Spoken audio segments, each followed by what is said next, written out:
Hello, listeners. This is Kat, and welcome back to Put Your Hands Up Podfics.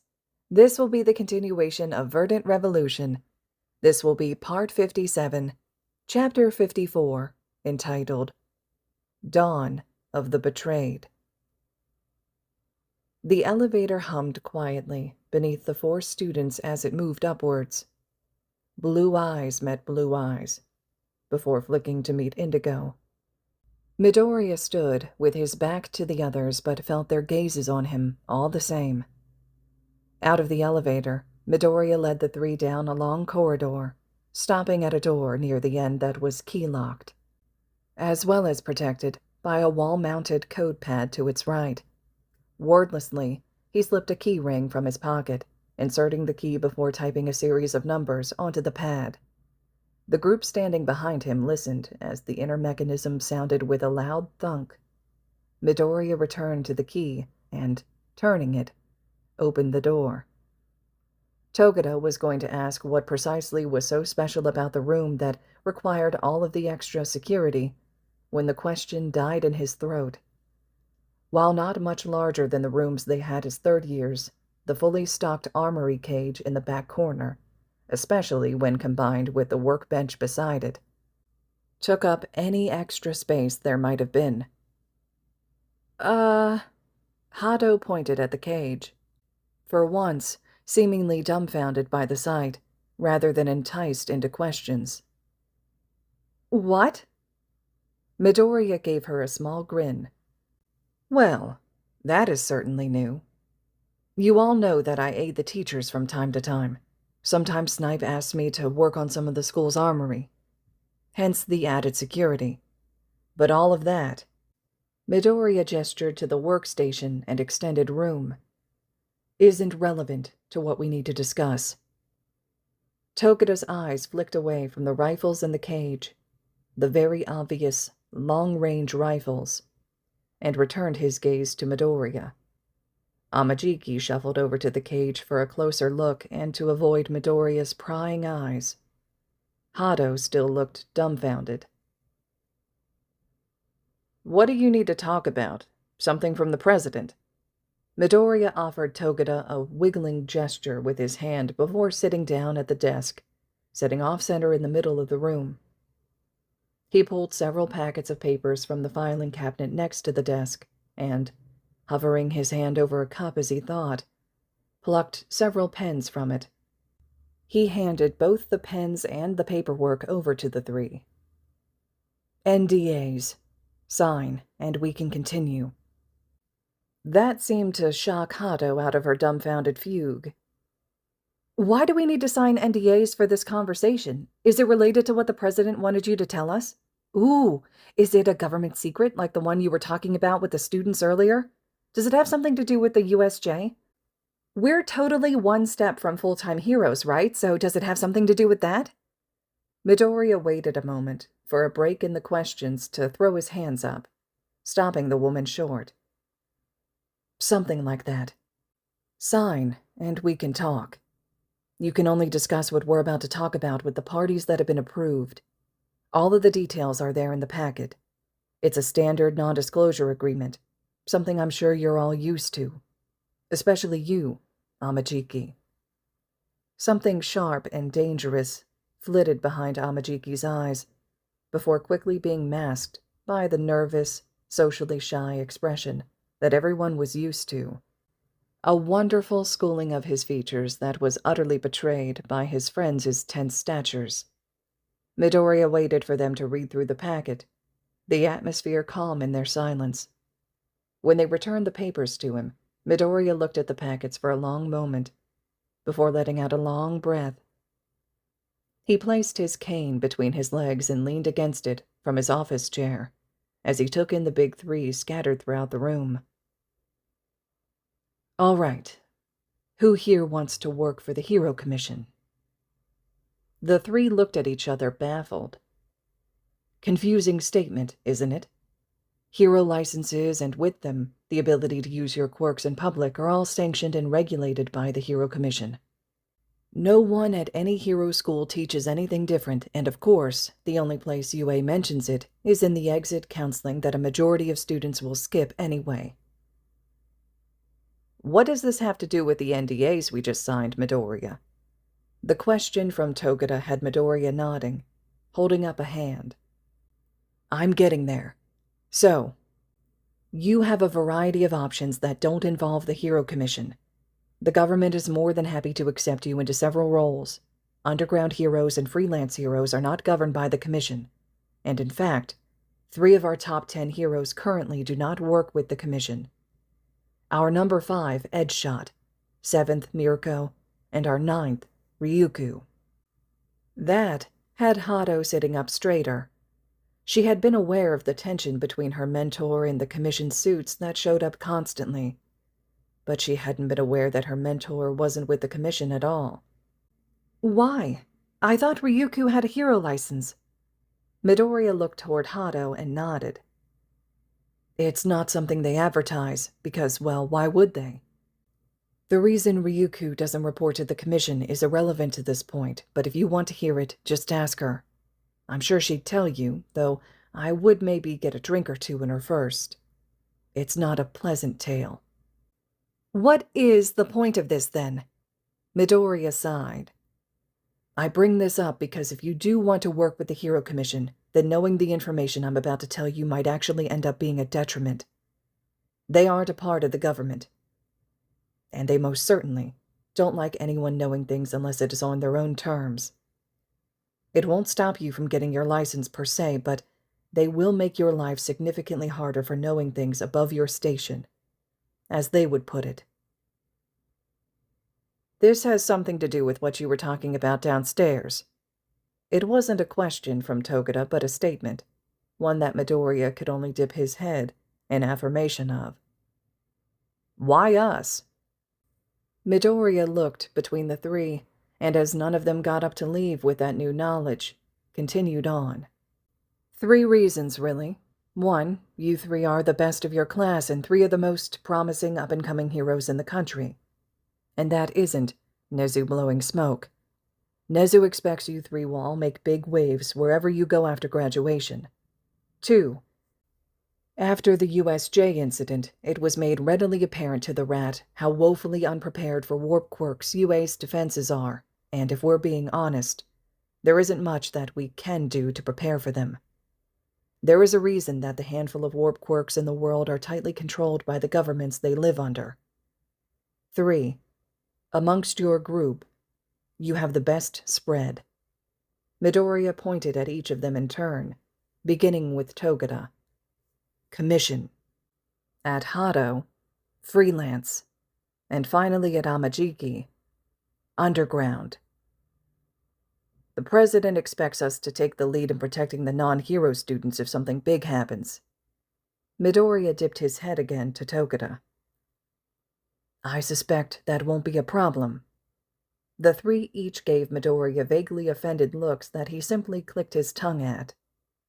Yes, obviously, but the question had to be asked. Midoriya collected a palm-sized bar from his desk before setting it down on the floor. Phoenix, if you'd be so kind as to display Japan, mark Okinawa, Niigata, and Kanazawa, please. The bar flickered, and the room lit with a holographic display that had Hado jumping up with an expression akin to a giddy child on Christmas morning. Midoriya shot her a look that said not to ask.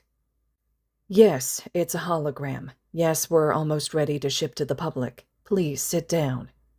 Midoriya pointed at one of the marked locations on the map. Okinawa. Japanese territory, that is anything but under Japanese control. A Class 5 quirk threat, or if you would prefer the Commission's way of doing things, an S-class supervillain known as Livera, has taken up a comfortable residence here on the island. An ironic name, as her quirk is that of the mythological figure, the Kitsune. You mentioned that before downstairs. Class 3, Class 6, Classes 1 and 2. What did you mean by that? The unexpected question had Togata glancing at his shy friend in surprise. Ah, yes.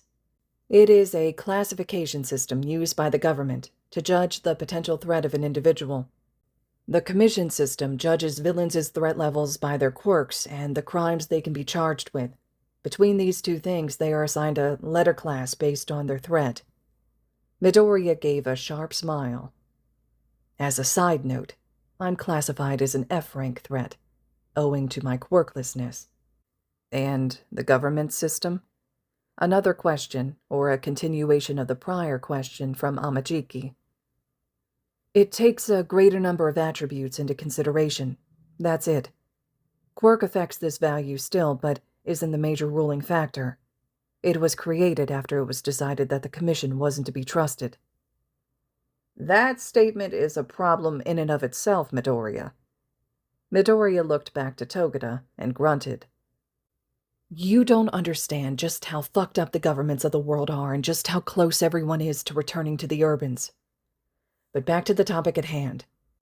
Laverna is a Class 5 threat, yes, but that doesn't mean she is a threat, if that makes sense. To continue the Roman analogy she seems to have going, think of her as a legate. She controls and administers Okinawa for the government, and in return, they leave her to her devices. It's a mess of bureaucracy and rules, but it works for them. And despite some of the ongoings being less than legal, Okinawa is both peaceful and experiencing its best economic boom in centuries. So, they aren't a villain? Hado asked, in confusion. Midoriya grimaced. The first takedown team they sent after her walked into the sea and drowned themselves. Of course, the government could have rousted her out if they really wanted to, but it probably would have involved military action. And as she hasn't committed any crimes that were totally unacceptable, and some of the more Inari-oriented Shinshoku caught wind, Midoriya let himself trail off. He had made his point. Togeda grimaced now. Better the devil you know than the one you don't. Midoriya nodded and pointed to the map's west coast region. That wonderful phrase brings us to our second supervillain. An individual whose real name is practically lost to time. All for one. Amajiki's head jerked in horror from the map to Midoriya. I know that name. You aren't telling me he's fucking real. Everyone looked at Amajiki, and while it had him flushing and his ears twitching, he kept eye contact with Midoriya. Togeda lightly placed his hand on his arm. Jiki? Midoriya sighed. Quite real, yes. Togeda looked between the two men, confused, before asking for elaboration. Amajiki, getting worked up now, stared fixedly at the map, gesturing vaguely to Togeda. A rumor in the underground. A myth, really. Togeda looked back to Midoriya. Who is this guy that has Tamaki so worked up? Midoriya pursed his lips. Saint or Satan, it depends on who you ask. He's named after his quirk, Class 5 threat, all for one, has the ability to take and give quirks. Permanently. Togeda's jaw dropped, and Hado reeled back as if she'd been slapped. Amajiki glared at the map as if it held the answers to an unknowable question. That's not possible. It goes against everything we know about quirks. The hushed tones of horror in Hado's voice weren't lost on Midoriya. Yes, well, in my opinion, quirks are bullshit and can't be understood purely with science. But we aren't getting into that right now. He's quite real, but believe it or not, that isn't why he is considered truly dangerous. How is that not dangerous? The exclamation from Togeda had Midoriya rolling his eyes. Take a moment to think about that question. We have somewhere around 168,480,000 people in Japan right now. Give or take several tens of thousands because, people who don't want to be censused or want to fuck with the government. You take away the roughly 33.5 million people that are quirkless like me, you still have almost 135 million people with quirks. Even if he took a couple hundred quirks a day, it would take him thousands of years to take everyone's quirks in Japan. That sounds plenty dangerous to me. Togeda's hard-line stance nearly had Midoriya groaning. And what do you think people would be doing in the meantime? Letting it happen? No. The military could put a missile in a tin can if they wanted. With him advertising his position like that, he would be done for. How many quirks do you know that could handle that? Do you think his limit would come before his eradication? I certainly do. The government certainly does. But they don't, because that isn't the threat. Then why doesn't the government deal with him? It was Hado again, perturbed. If it's so easy to eliminate him, why not do it? Togeda moved to look at Hado, horrified at the blatant willingness to kill a man. Midoriya blew out a breath. Because he is damn good with people, on top of his personal strength. He controls the underground in his area almost entirely. 15 years ago, he fought All Might to a standstill, and both walked away injured. The resulting damage nearly eradicated Niigata. So it wasn't the natural disaster the media claimed it was. Amajiki's calm observation had Midoriya snorting as he shook his head. Not in the slightest. But guess who was there apologizing in the aftermath? Helping people rebuild. Funding infrastructure and schools. Keeping crime controlled and gangs from murdering innocent people. Togeda could see where this was going, and he didn't like it. All for one. Yeah, all for one. Niigata to Kanazawa, he spread his underground empire, and rather than risk what had already happened once, happening again, the terrorism, the crime, the destruction, our government struck a deal with him. One that has kept the peace and controls crime in the area, in some ways, more effectively than the heroes do. Until now, he was the one that attacked UA at the USJ, wasn't he? More hushed tones from Hado. Midoriya was thankful he could shake his head no. No, thank the gods for that. It was one of his subordinates, and Nezu and I both highly doubt All for One knew anything about the attack. Things wouldn't have gone as well? Nowhere near. We're hoping we can defuse this situation. If we can't... Midoriya trailed off, letting the three heroes work out the rest for themselves. So the President expects us to fight the demon of the underground? No. He wants you all informed, so that you know what to expect if this Cold War goes hot. This could get ugly, real quick. You three are the best bet the civilian students here at UA have to get away alive if another attack occurs on school grounds. Nezu expects that it is All Might's responsibility to fight him, as well as my own, if he shows up here on campus. 3 wide sets of eyes locked on Midoriya, and then on his cane. Yes. The thing that did this was designed to fight All Might. I came out on top. Midoriya didn't feel the need to mention that it had the intelligence of a rock. As long as All for One isn't miraculously healed, then All Might and I should be enough to deal with him. Midoriya also didn't feel the need to mention that the confrontation was just as likely to leave the entirety of UA a smoking crater, and all 3 of them dead. How? As it trailed off, the question left Midoriya tapping his chest. Extensive experimental, genetic and mechanical augmentation. Not as good as a dozen quirks layered onto each other, or All Might's bullshit, but I'll hold my own long enough to make a difference. No. Midoriya preempted the questions he saw at that statement. I'm not telling you what I meant by that. Don't ask. A long silence permeated the room as the 3 students absorbed what they had been told that night. How likely is it that UA will be attacked again? Midoriya offered Togeda a flat stare. Practically non-existent, but it is better to have you informed and you not need the information than vice versa, especially with this level of danger. As such, you'll also probably get roped into security for the 1st, 2nd, and 3rd-year sports festivals. You 3 are being trusted by not only Nezu, but the government itself with this information. Don't fuck that up, and don't do anything stupid. That means people have their eyes on you, and that could open a lot of doors for you three. Understood?" Their confirmations had Midoriya gesturing the trio's dismissal, but held Togeda back once the other two had left to finish absorbing the new information. There was a conversation he needed to have with just Togeda, one that wasn't going to be overly pleasant. The door clicked shut, and Midoriya couldn't help his umpteenth sigh of the night. By the gods, he didn't want to have this conversation.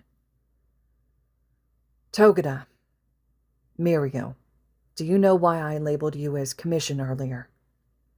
Togeda blinked at the familiarity, but let it go, shrugging. "I figured it was something Nezu explained." Midoriya rubbed his eyes briefly. "Not everything I say is me parroting the president. All the information given tonight was passed along by the president to the students, but the phrasing was my own. So why would I label you as commission?" Togeda narrowed his eyes at Midoriya, but thought for a few seconds. He responded slowly. "I'm not sure. Why?" "Let me try this another way. The information I'm about to give you is for your ears only. It also doesn't come from the president, but my own job as an information broker. So take that as you will. Share it with your friends if you will, but understand the reason why I had them leave the room before I shared this, please." Togeda sat up a little straighter in his seat at that admission. "I'll reserve judgment until the end, then." Midoriya nodded. That's all he could ask for, especially when this part of his plans could seriously come back to bite him in the ass. "I left out a major part of All for One and All Might's story. A long time ago, All for One had a brother. It's important to understand that when I speak of this, I really mean a long time ago. All for One has been around since the dawn of superhuman abilities, be it longevity quirks or whatever. He has been around for a very long time." That had Togeda sitting as stiff as a board, his eyes blown wide. Quirks had begun their appearance in 2071. Being told that the supervillain was almost 3 centuries old had to be shocking. All for One's little brother was a sickly child, and the two loved each other growing up. I think, at least. I hope there was a time for those two that they cared about each other. Understand, Mirio, that this was a different time than what we have now. You grew up in a time of peace beyond even the urban rebellions, but at this point, it was so much worse than even that. Quirks were just starting to appear, and it was chaos with the government scrambling to get a hold of these individuals. Of complete oppression of quirked individuals. Midoriya let silence reign for a few moments as he swallowed, let Togeda process what he'd just been told. He breathed out and continued. At some point, and I don't know the reason for it, All for One forced a quirk on his little brother, a stockpiling quirk. I hope it was out of love, out of a misguided attempt to make his brother able to escape the confines of his sickly body. But it could have just as easily been a play for power. He expected his brother to help him? With, well, whatever it was he was doing at that point? He was already building the foundations of his empire, control and favors, but yes, I suspect that could have been it. I don't know, though. Not for certain. A lot of what I know is pieced together from what little information survived the Third World War, and from bits and pieces I've discovered from people living. Well, maybe not quite living, but that's a story for another time. Togeda gave him an odd look, but Midoriya accepted the reaction. He couldn't exactly tell him that he had bugged and overheard All for One telling this to Tomura, nor could he really explain the situation with Shimura. He barely understood it. Unknown to All for One, his brother hadn't been born without a quirk. Useless on its own, it combined with the stockpiling quirk, the simple quirk of being able to pass his quirk on. Hence was born the quirk named One for All. I do have to wonder about the brothers and the naming scheme. Maybe they liked Dumas's work. Guess we'll never know. Regardless, the younger brother wasn't strong enough to fight the elder and passed his quirk on to another, with the hope that one day someone would be able to stop his brother. Togeda scrunched his nose as he contemplated the tale. Does that mean it's still around today? That would make it what, 9 or 10 generations? Midoriya shrugged. Really depends on when they died or passed it on. The early holders of the quirk lasted much longer than the later ones, busier hiding than trying to fight. Currently, the 8th generation holder has the quirk. Togeda's head snapped to Midoriya. Midoriya couldn't help but flinch slightly. It is still around? The kind of power that would provide after that long would be astronomical. You could change the world with it. You could save so many people. Midoriya gave him a pained smile. He was glad that Togeda thought that way. Yeah, it really could. Nana Shimura had it before the current holder, and she was one hell of a woman. Strong, kind, idealistic to a fault. But that's what her time needed. The Urbans were a brutal affair, and it was her power that laid much of the foundation for the current system. For the era of peace that we are experiencing here in Japan. Midoriya was thankful that the woman in question wasn't around to hear what he had just said. He didn't lie. He believed his own words, but that didn't mean he was on the best of terms with her now, so long after she had died. He also had no interest in the kind of ego boost that would result from his statements. She was insufferable already. Togeda looked as close to starstruck as Midoriya had ever seen from the man. I always looked up to Shimura. Togeda spoke quietly, reverently. She saved a lot of lives with her actions, and she didn't do it for the prestige like a lot of heroes do now. Well, Midoriya supposed. At least he isn't blind to part of the problem today. Gods save him from this next part. Yes, well, let's leave that aside for a second. You know how much Night Eye respects All Might. A statement that had Togeda narrowing his eyes and tensing back up with suspicion. I'm well aware of my mentor's relationship with All Might. Midoriya braced himself for what he was about to say, and the reaction he was going to get. Then you're aware of how unhealthy the obsession has become over the last decade or so. Fire lit in Togeda's eyes, and Midoriya could see the knee-jerk reaction to defend his mentor, warring with the knowledge of what his mentor was really like. The man settled for clenched teeth and a seething warning. Be very careful of what you say, Midoriya. What does any of this have to do with Sir? Togeda was already pissed. That much was evident. The last time he had spoken with Togeda, the topic had ended with him bashing Night Eye's operational methods, and he could see Togeda gearing up to fight with him again. Who do you think is the 8th holder, Mirio? Who can change the weather, literally with a punch, and who has a quirk that no one knows anything about? The words were quiet, and Midoriya saw the reaction instantly. Blank eyes and a blank face.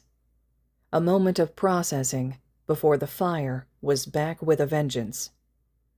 You think that Sir is obsessed with All Might because he's the 8th holder of a mythical quirk? The words hissed at him in fury. That it can't just be respect? I know he's obsessed with All Might's quirk because he's spent the better part of several years molding you into a perfect vessel for One for All. It's in his own damn files. If Midoriya thought Togeda was burning hot before, then what came next was an explosion of molten rock and expletives. Fuck you, Midoriya. Just fuck you. It's no wonder Sir fucking hates you. You fucking deserve it. Togeda stood as if to leave, and Midoriya spoke again.